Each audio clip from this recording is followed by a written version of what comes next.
Hey everybody, Joel, Moose Droppings by ImportSauce.com.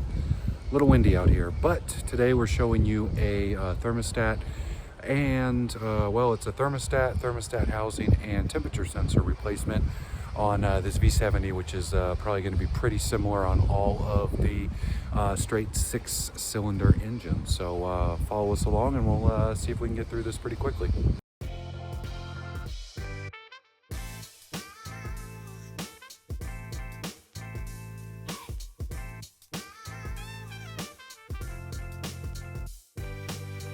Just recently, we did the full radiator replacement on this guy. We haven't had any coolant leaks, we haven't had any issues, but the issue that we're having is we're getting the slow down, pull over temperature too hot. Once I get that, I gun it to get a little bit more airflow going into the vehicle, and then it will get another message, slow down, drive slower, engine coolant hot or something. Right, no check engines, no anything like that. And then as soon as you start moving or get going, it'll go away. So initially I said, well, I'm going to get the temperature sensor, which I did. And then I realized, well, I might as well do the thermostat while I'm in there as well. And it turns out that the temperature sensor was about $10, and the whole housing, you can see this is a built-in thermostat in there. So we have the sensor, the housing, the gasket, was like $22 or something like that. Part number down in the description. So I just swapped it out and got the whole rig. I went through Vita earlier, and it's pretty easy. There are the 4 torque bolts, 1, 2, 3, 4, wire harness there, flathead or a screwdriver connection to the hose, and one of those kind of pull slides. So this guy is located right there, right? Vita did say to take off the intake manifolds, but I am going to go with no on that because I don't want to do that. There's 4 or 5 wire connectors, the 6 bolts, pulling off this, that, the other.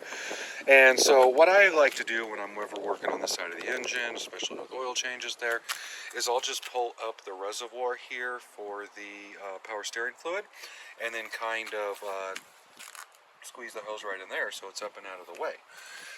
And then I just did a test, and I said, well, I can squeeze that guy into place, no problem. I think you may have a little bit more access in terms of getting the lower torques on there with the intake mani off, but once you disconnect this hose, you have to anyways, you push that out of the way. It should give you pretty much wide open clearance into there. So first thing we're going to do is we will get our hand in there. I can see right, let's see if we can get you right there is the flathead. See if I can find a good angle for that. And then the hose clip, same thing, just a flathead. We'll pop this off. Volvo says, or Vita says, first you should drain your coolant. Do all of that. I'm gonna not.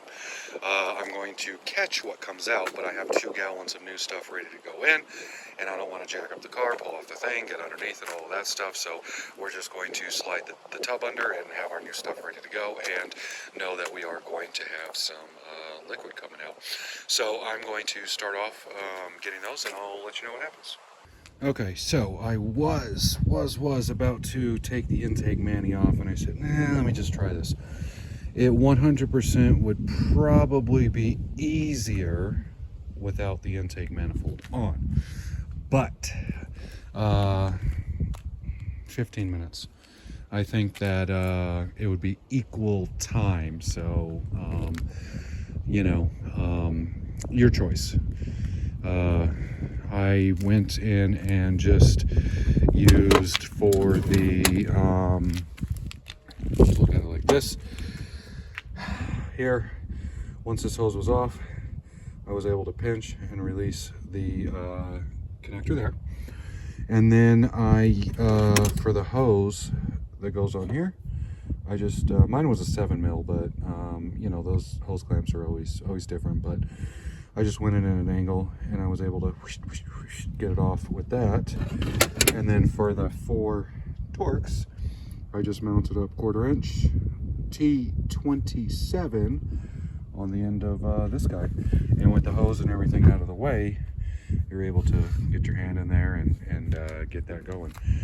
So it looks like might not have been the temperature sensor that was the issue. When I took this out and pulled this off, everything came out in pieces, right? So there's little tabs that hold that in and then keep everything in place. Oh yeah, see, there's the problem. Everything's all broken off. So that was probably why this thing was glitching out. You know, just depending on how it was floating or whatever is when it was letting the water flow go or not. So I'm going to put everything back in reverse order, and I will let you know if we have any issues. Everything went back in.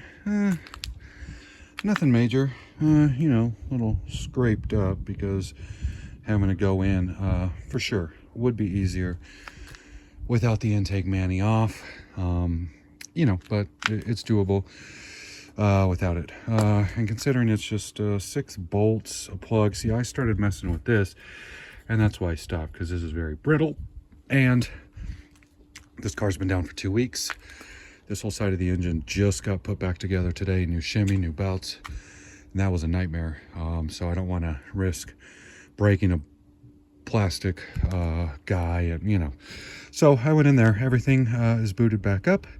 I'm going to leave this guy sitting off for a few. We are going to top off. On this guy, we use the G48 Valvoline.